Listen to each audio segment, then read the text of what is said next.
So, we've talked about my dad left.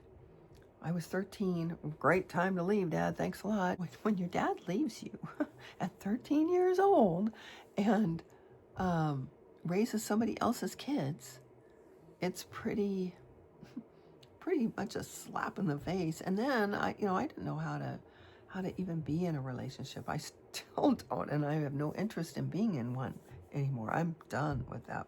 I was thinking today about the difference between my stepbrother, who was the oldest of those three boys that he raised, and me. And I thought back to my dad's 95th birthday party. They had a big thing, and sorry, my toes. And my dad made a speech, and he talked about he got to me, and he pointed me out, and he said, "Oh, and there's Judy. She's so special." I'm thinking, oh, thanks, And then he goes around, he talks to some other people, and then he ends on Mark, my stepbrother. And then there's Mark. Oh, he is the neatest guy I've ever known. This guy would do anything, blah, blah, blah, blah, blah. Word vomited a bunch of stuff about Mark. And Mark is a really good guy. And I agree with what he said. I'm not arguing about that at all. He's a really nice guy. But he's a nice guy because he grew up with my dad, who taught him, hopefully not to cheat, but taught him those values that created that person. And then I thought about me. And I got left with a broken woman. My mother was broken. She was brokenhearted, and her spirit was broken.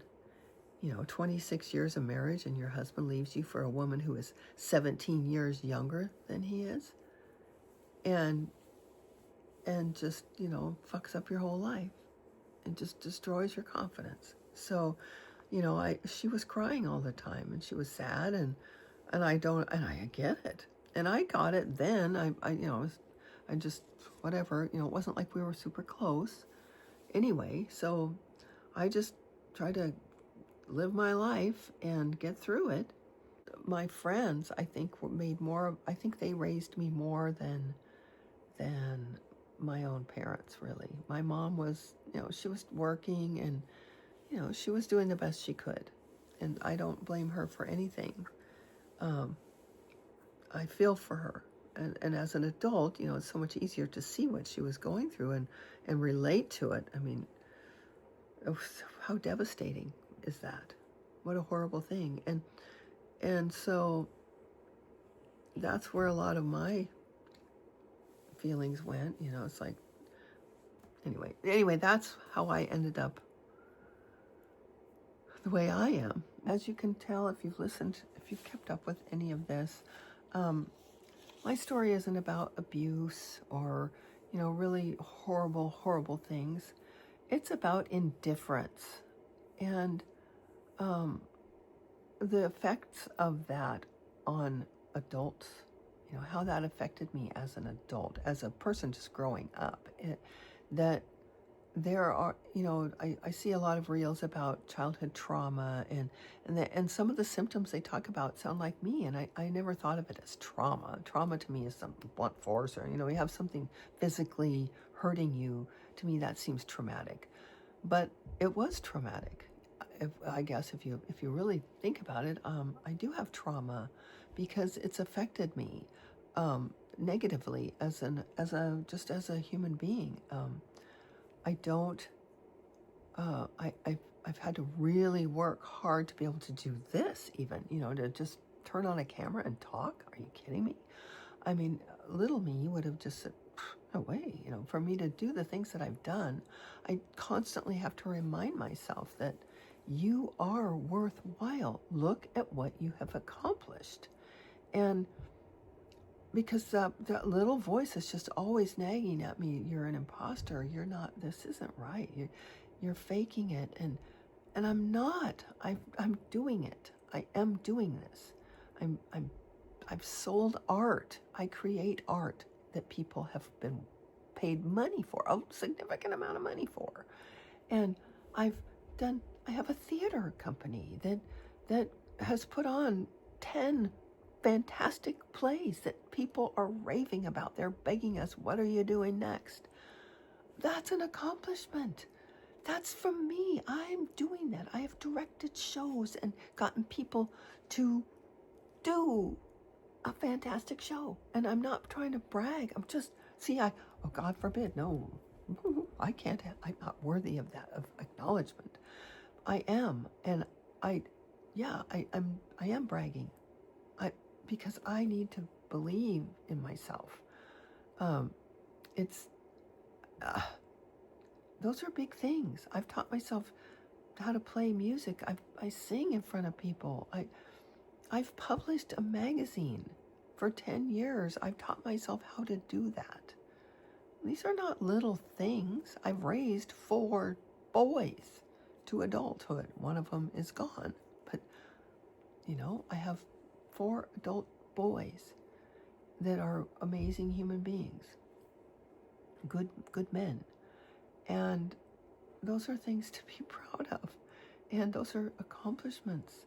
And I am worthy. But just be mindful if you're a parent or you're a grandparent or anybody who's around children, that if you just talk to them and just listen, sit back and let them talk. Ask them a question and then let them talk. And give them that space, that audience, especially as a grandparent. I would really, really recommend that you spend one-on-one time with your grandchildren as much as you can, and then ask them something, and then just listen.